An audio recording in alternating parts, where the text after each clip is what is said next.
Wes Anderson is the most imitated filmmaker ever. Yeah. But there's always been something missing. It's not until Wes is happy with the scene that we know the timing's right. Time was never right.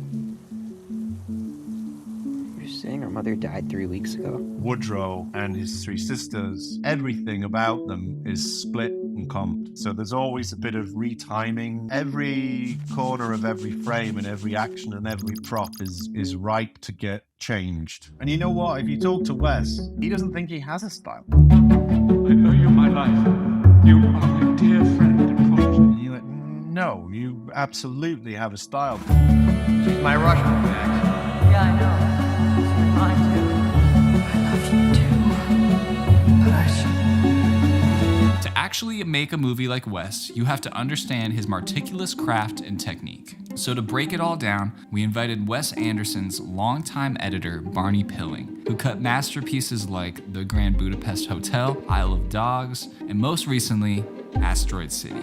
We get a deeper understanding of Wes Anderson's timing, why the first step Barney makes in any scene is the sound design. The mix of stop motion animation and live action, and understanding how Wes Anderson explored grief in Asteroid City. This is the Editing Podcast, and this interview was recorded with Riverside, the all-in-one video podcasting tool. If you're new here, please subscribe.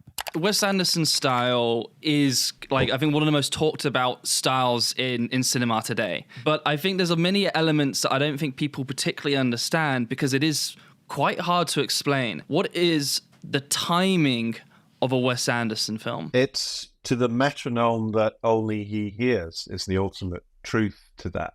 I would love to find out how you managed to make all of that timing work. This was on an old roll I forgot to develop in the glove box. Self-portrait with shrapnel.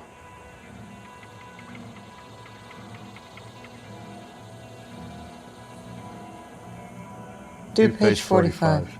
You did that timing crazy. perfectly. You just said it perfectly. That was perfect. Insane. You know this instinctually then, but for you, when you're in the editing, how did you make that timing work?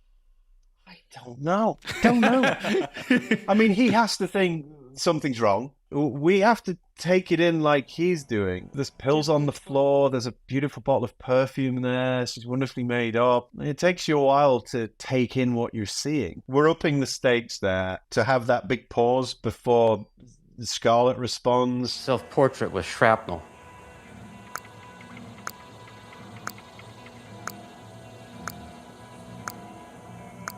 Do page 45. There was just intrigue to doing it that way. When we first watched it, we put it together with the sensibility of how we've normally put his stuff together, which is it's coming at you at 1,000,000 miles an hour and keep up because we're not stopping. What have you done? How could you? It says shouting and crying. Uh-huh. So shout and cry. How could you? We had to really have a word with ourselves and go, no, don't be afraid of just silence. How could you? How couldn't I? We often erred on the side of putting a little bit of air in there, sometimes quite a lot. And then it says I smash everything off the shelf. So smash everything off the shelf. I mean, we're obviously upping the speed of it, so to have that pause, we cut to him, and it has a little snickety-clack rhythm to it, which is Wes Anderson's humor. It reminds me of what, personally for me, one of my favorite Wes Anderson cuts is in The Isle of Dogs. Wait a second. Before we attack each other and tear ourselves to shreds like a pack of maniacs, let's just open the sack first and see what's actually in it. It might not even be worth the trouble. Hi. A rancid apple core, 2 worm-eaten banana peels, a moldy rice cake, a dried-up pickle, tin of sardine bones, a pile of broken eggshells, an old smushed-up rotten gizzard with maggots all over it. Okay, it's worth it. This kind of felt like that comedic cut here where it kind of comes in a bit too fast here. An old smushed-up rotten gizzard with maggots all over it. Okay, it's worth it. And then it says I smash everything off the shelf. So smash everything off the shelf. of this, which straight into it. I just like those types of differences. Ultimately, I'll keep saying it. It's not until Wes is happy with the scene that we know the timing's right. You know, when he's happy with the metronome that's in his head, then we're done. I think it's interesting that you talk about a metronome in his head. Do you feel like there is a distinct rhythm, equal spaces between every beat, and there's, you know, like a distinct musicality to it? No, because how could you put a metronome on jazz, for instance? I think within his words, it would be impossible to put a 4/4 beat to it or anything like that. I can wrap my instinct. I'm more instinctively in tune after doing this amount of work with it. It may only be 3 frames that way and 2 that way, but until it's been through his filter, I can only get it close. Wes is able, in a superhuman way, to realize when things are off by even a frame. You know, even a mistake. You know, sometimes, I don't know if editors make the same mistake as me sometimes, where your in and your out point actually can grab a frame that it shouldn't, depending on where you part with. I put one of them back in and missed the last frame of the sequence in there. And he noticed. He notices. It's not like every mistake like that gets pulled up on, but that's the kind of standard of timing that we have to work with on a Wes Anderson movie. Think of the people. Think of the places. Think of the world. Use your grief. For rehearsal? I'm not even in this picture. I'm a war photographer. Use your grief. And the music's doing a lot for us here too. How so? You know, this sort of moody yodeling from the time period just drifting in on the airwaves of someone's radio 3 chalets down.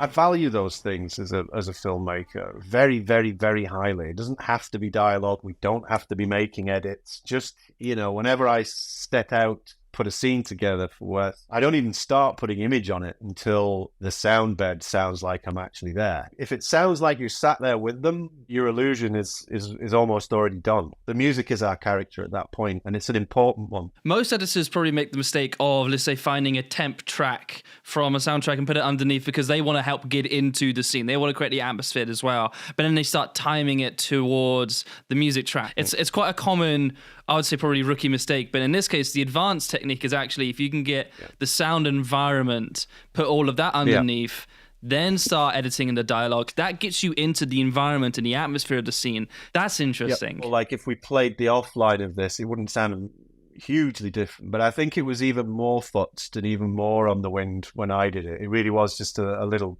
flavor out there. Wow. Use your grief.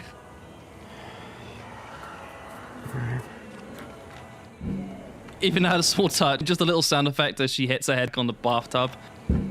You know, we have lovely discussions about that. I'm going, right, what's the bath made of, Wes? Are we ceramic? Is this cast iron? What are we, you know, we'll have really nice discussions. How do you want this to sound? How should this sound? We talked about it with quite a few editors, always love talking about the micro movements. They find those more important than dialogue sometimes. Such a sickening waste. Think of the people. Think of the places.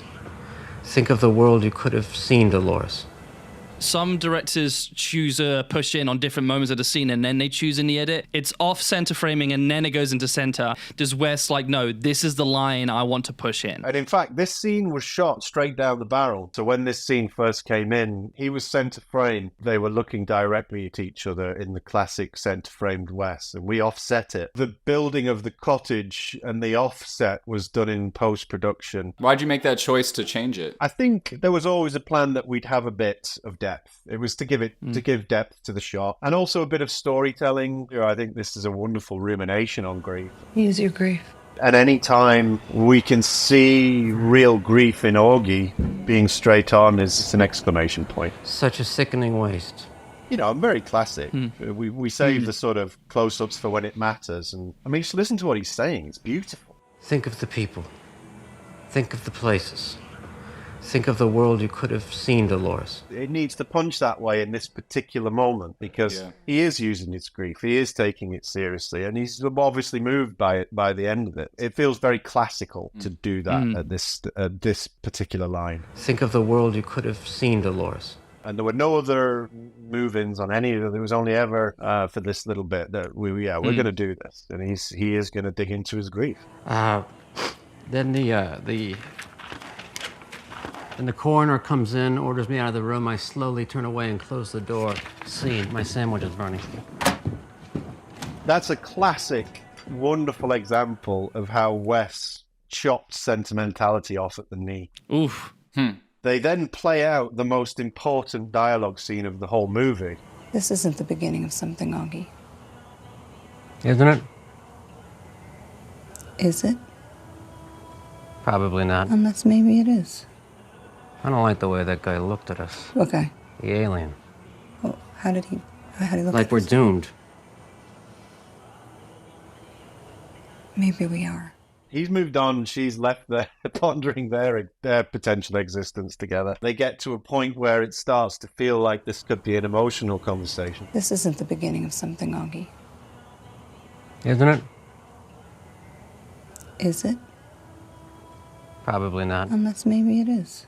So then they're both making their excuses and backing the way out of it. I don't like the way that guy looked at us. What guy? The alien. Well, how did he look Like at we're us? doomed. It's just another instance of him just avoiding and confronting the emotion of it. Fuck it, I need to change the subject. What did you just do? I burned my hand on the quickie griddle. Why? It's not clear. Show me. He is just not ready to talk about how he feels, and so he hurts himself, which is, again, I think that's just a visual He doesn't know representation how of where to. he is. He doesn't know how to because he's been damaged by war. Is a kind of a metaphor for one of the main themes for West. That's what happened to America. It didn't know what the hell to do with itself because everyone's smiling along, pretending everything's great, and a whole generation was totally traumatized. You really did it. That actually happened. So we've been using Riverside for over a year now, and it's simply because they've been a great supporter in making sure that our show gets made. Not all of our guests can be in person, so to make sure that we can still make our show, we've been using Riverside for our remote podcast interviews. Their video quality is bloody excellent. You can record up to 4K. And we've mentioned multiple times before the ease of use of their multi-track recording system. And now Riverside has changed the podcasting game again, with a new AI-enhanced video editor that radically cuts down your editing time. This just knocks so many hours off, like instantly. Riverside's editor means you can make your entire podcast just on their site, such as their transcription-based editor. You can simply search a section to cut and delete it in your video immediately. You can also remove silences with just one click. That's like half the podcast already edited. You can automatically add captions and use AI to clip with Magic Clips. Magic Clips uses AI to identify the best parts of your podcast and then shares them across social platforms. You can create those shorts of your podcast with just one click. Growing your show has never been easier. If you're making any show online, you do need to be using Riverside. Start using Riverside for your show and use the code editingpodcast for 20% off. One of the things I did notice in Asteroid City, sometimes working with children can be a bit more tricky, especially if getting their timing can be incredibly difficult. Oh, I've got a story for you here. With the spell, Mama comes back alive! But you may have already answered my question. I could tell because of the way that the girls were framed in Asteroid City, they were framed very clearly separately. We hived off a 2-week period out there on location to work with them under slightly less pressure and figure out how they were going to be together. We also, had backup plans if we thought, no, this just isn't going to work, because they were kind of feral, as you would expect. And they'd goof off. They'd get tired, they'd argue, they'd tell each other off, they'd goof around. We'd have to deal with each child individually. Yes, of course. Destroying the rotting car. What they're doing is probably 3 hours apart. Wow. In real time. We took this little bit, that stone throw, map that off, choose the very best bit that they did, and stick it all in the frame all at once. What do you little princesses want to drink? Oh, we're not princesses. I'm a vampire. I'm a mum in Egypt who got buried alive and came back alive with his head chopped off. I'm a fairy. Whenever they have dialogue, they are dealt with completely separately. And often, most times, they weren't even on set together when that was done. There was just one of them and just Wes. There's quite a few shots. They weren't separated, where Augie is telling them that their mums died. You're saying our mother died 3 weeks ago? Yes. When did she coming back? She's not coming back. And the over-the-shoulder shot or the coverage shot of Woodrow and his three sisters, everything about them is split and comped. You now have to cut around the curly hair there, because in the take where we wanted this beautiful bit from the sister in the middle, the sister on the right is complaining to the mom and actually talking over it and looking offset. So we've got to slice that bit of the image off. It was incredibly mosaic like that, because they get bored and they get tired and they get hot, and you sort of would have a magic 2 minutes where the three of them will be sort of acting together. But there's some dolly moves and there's some tracking shots where they're just sort of following along in the distance or their periphery, and they don't have dialogue, where it is the three of them just doing what naturally came to them at that point. And that always seemed to work. But yeah, whenever they have dialogue, they are dealt with completely separately. And then it was, now, okay, split them off, take two of them away, and just concentrate on one sibling at a time, and go back and forth, prescribe things, look at me, now look that way, and all the wise keeping in his head his knowledge of what they need to be doing and reacting to, and timing it out, as well as getting the sibling to behave in a way that we can deal with in the cutting room. You're saying her mother died 3 weeks ago? Yes. Is she in there? Yeah. She's in the Tupperware. Cremated.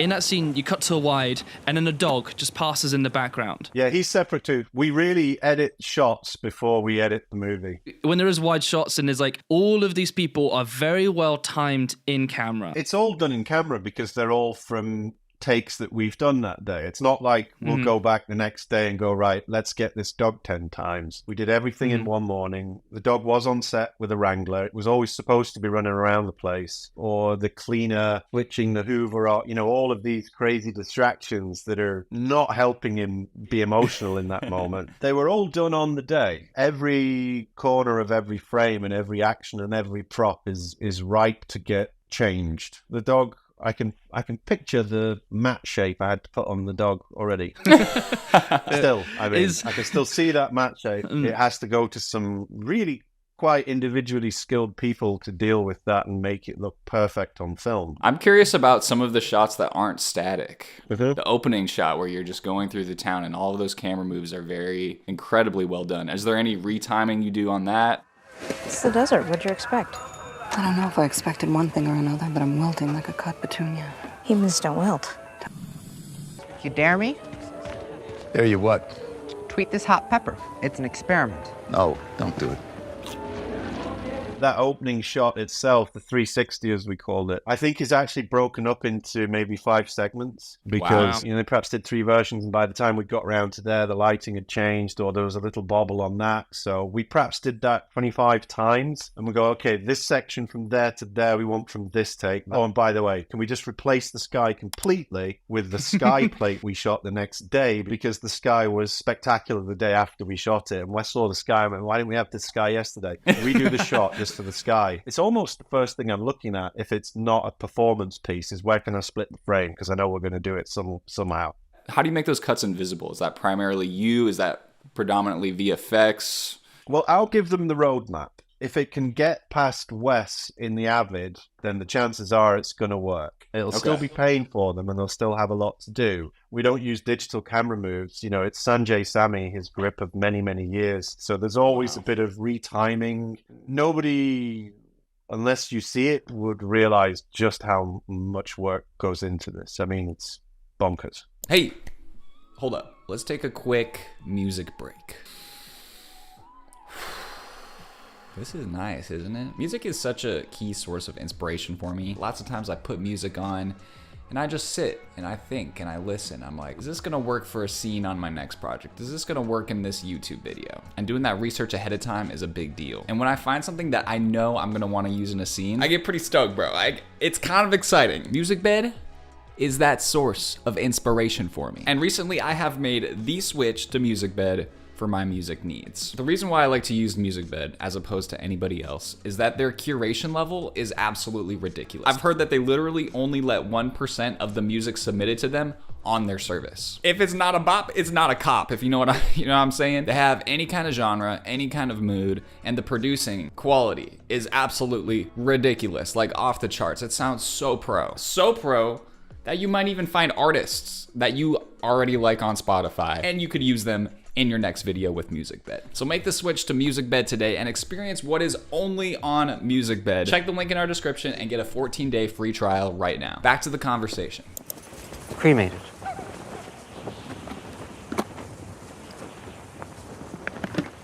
Are we orphans now? Huh? Are we orphans now? No, because I'm still alive. When I was a lot younger, my mum passed away, and I specifically, it's one of my earliest memories. But it's one of my earliest memories of my dad also telling me that my mum passed away. And so for me, that scene was very emotionally impactful for me. It also then took me back to that feeling of like a toughness of a responsibility of a dad, and then just the children sort of simply struggling to comprehend what had just happened. Time heals all wounds. No. Maybe it can be a Band-Aid. These are the things that I do my job for, is to touch people, to bring meaning to stuff, to expose human experience that you might not be able to explain, but let's share it, you know. Yeah. I'm glad to hear you say that. I think that scene in itself, as well as sort of being the classic tragicomedic Wes Anderson oeuvre, I mean, it sort of represents what the whole movie's about. It really is a rumination on grief. And if you have been able to ruminate on some grief of your own and feel moved, then that's worth more than the box office to me. I was watching it with my brother, and we had the exact same experience. And as soon as that scene ended, I turned to my brother and I said, "You felt that, right?" And he went, "Yeah, I felt that." Oh. And so Good. it's... Wow. Oh, that's great. But I just want to say thank you for that. You've mentioned that I think Wes Anderson kind of goes against naturalism. Like a lot of the presentation of the movie is very unnaturalistic, but in a very stylistic way. But for us to have moments where we're challenged with grief, or we're challenged with an emotion that we need to sort of tackle, despite the unnaturalism of the presentation, the characters are still very natural.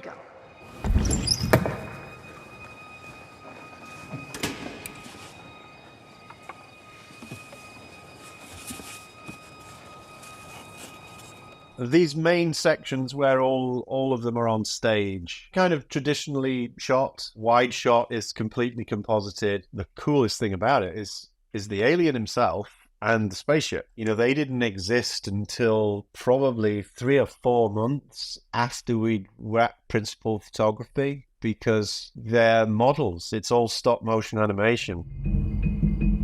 And it's, you know, a good 10 to 12 passes of that thing. You know, 6 lighting passes, 6 more passes in different lighting for the outside and the structure, and then an exhaustive process of approval to mix all those together so that it kind of looks how we want it to look. You talked about having different layers with the stop motion. I'm a little bit like, could you just explain that for people who aren't familiar with stop motion and how the compositing all works? This is motion control. Oh, is it like Star Wars? It's a stills camera that's used because it's all stop motion. It's that classic motion capture in that you can get the stills camera on a rig that will perfectly replicate the same moves twice. In this case, it's not the camera that's on the rig, it's the ship itself. So the camera's staying underneath this ship, and the ship is on a rig which you can have it move in exactly the same way 10 different times or 12 different times. It's possibly 6 foot, 6 foot across. You know, it's very intricate in there. And so every element of that had to be done in different passes. It was shot in full light, which full sunlight or fully lit, so that you can see every single piece of machinery on its outer layer perfectly. And they'll put the rig back up again, and they'll turn one set of interior lights on, which instantly then makes the exterior skeleton disappear a little bit photographically, and then redo it. They'll do it around 10 to 12 times for every single little element, so that we have the ability to composite those and take layers of each one of them, take lighting characteristics from others to give it depth, to give it shadow, to give it translucency, to give it scale, to give it more of a 3D feeling. So if you just did it once, it would probably look exactly like what it is, which is you know, a model. So each time you see the spacecraft, there's an inordinate amount of layering and compositing to do to give it that kind of luster and depth. I mean, you can still see it's kind of a model there. We're not trying to kid anybody necessarily, but...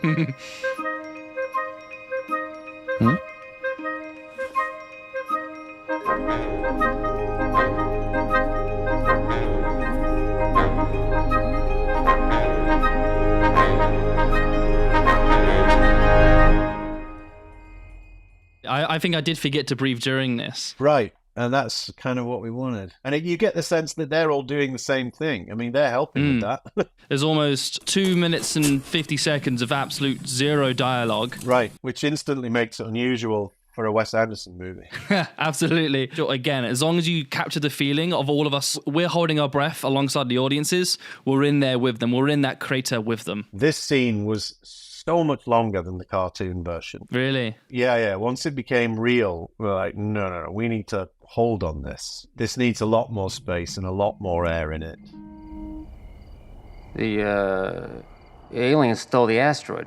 And I think also, especially since you talked about timing so much, did you have the music earlier on or was the music made afterwards? No, we had the music earlier on. I mean, we were due to start filming right when the pandemic hit. We couldn't film the thing, nobody had anything to do. So they began working on the score remotely. And when Alexandre delivers music to the cutting room, we get all the stems. So we'll get all the elements, we'll get the strings. We have it all split if need be. We work fast. It's a demanding environment technically for me to be working as fast as we need to get the rhythm right, and to sit back and sort of pull your head out of the crazy 20 steps you just did in the last 30 seconds and watch it. It's apparent that he's right. I watched a couple of Shoeshine Boy, and well, that's funnier now.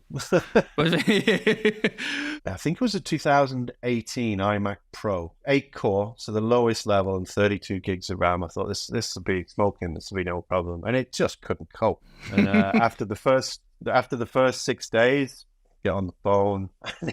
I need 16 gigs of video memory. I need 128 gigs of RAM. I need faster chip. I need 10 cores. Everything needs to take a boost here because of the processing that's involved just in even what appear to be simple shots. That's the best proof of it. Like, oh, it's Wes. Like, a lot of it's probably done in camera. I probably don't need that much for processing power. But no, if you'll have potentially what I'm getting out of this is sometimes 8 layers of the same shot, essentially on top of and masked all around each other. That is so much power, huge demand. It's forced me now, what editors are like. We're a bit wary of change, and we like our environments, and, the whole sort of debate between 2018 Media Composer and everything that came after that. And most of the editors I know, including my whole team on Asteroid, were clinging to 2018 because we liked the interface and we were all on Mojave. By the end of the project, I thought this can't continue. We're leaving way too much performance on the floor with the new Silicon Macs, and thought we're going to have to do this now. So we did. I got a Silicon Mac and upgraded to the latest version of Media Composer, and already I can tell it's going to be a lot easier on the next one because we've got a lot more power now. The transition is so terrifying. I've been hesitant on the NLE that I'm stuck with. It's like having to make that change, and especially if you're jumping project to project, having to relearn everything. Yeah. And we need this editing software to fade away into the background. We need to forget that we're using it, and so we can completely. Otherwise, your brain switching into technical and then being frustrated that it's being slow. But that transition sucked. That transition sucks. Do you know what? And when I did it, and it was towards the end of the job, so I was sort of attending mix sessions and grade sessions with Wes. Wherever Wes goes, the whole movie has to go. So I have a very compact 96 terabyte 4-drive RAID, Thunderbolt 4, really good transfer speeds, and it fits in a small Calumet lens case. And I have a laptop and 2 4K flat screens that work off bus power. So I can take a 3 editing setup with me wherever I go. I mean, it took me a day to go, how do I make the new Media Composer look and behave more like the old one? But once you've done that, it's just been glorious since then. I wish I'd done it sooner, to be honest. With this, as we've mentioned multiple times, this movie is very much exploring grief and how we're handling it, and also how we're sometimes avoiding it, and then coming to terms with it, and then learning how we can grow through pain. I think, how important for you was this movie and for Wes Anderson to really be exploring the story and representing grief and also the creative process? Its strongest characteristic, the movie. And I know, he's become very polarizing, Wes. He's got his staunch supporters, and then it seems almost de rigueur now that there's a bunch of people in the press and they're just saying, I'm kind of done. I'm done with that now. I'm just going to chuck bricks at it because it looks like another Wes Anderson movie. But I strongly refute that. I mean, there's elements in Grand Budapest towards the end when, Gustav H is murdered on the train and we cut back. That's a profoundly moving part of that film. You filthy goddamn popcorn crackers asshole! He was one of them. The Wes Anderson style is often the most celebrated, but I think you're right in terms of this storytelling and what he's trying to explore narratively and emotionally is often overlooked because they're often distracted by the unique style. And you know what? If you talk to Wes, and he honestly states this, he doesn't think he has a style. Spielberg would say, no, I don't have a style. I'm very natural. And you're like, no, you absolutely have a style. But he doesn't see it that way. That's just how he sees to tell the story. And Wes is the same. It's still ultimately, absolutely, fully, primarily the words and the characters and the story. So it's our burden in many respects if we can't get past that. It's certainly not his.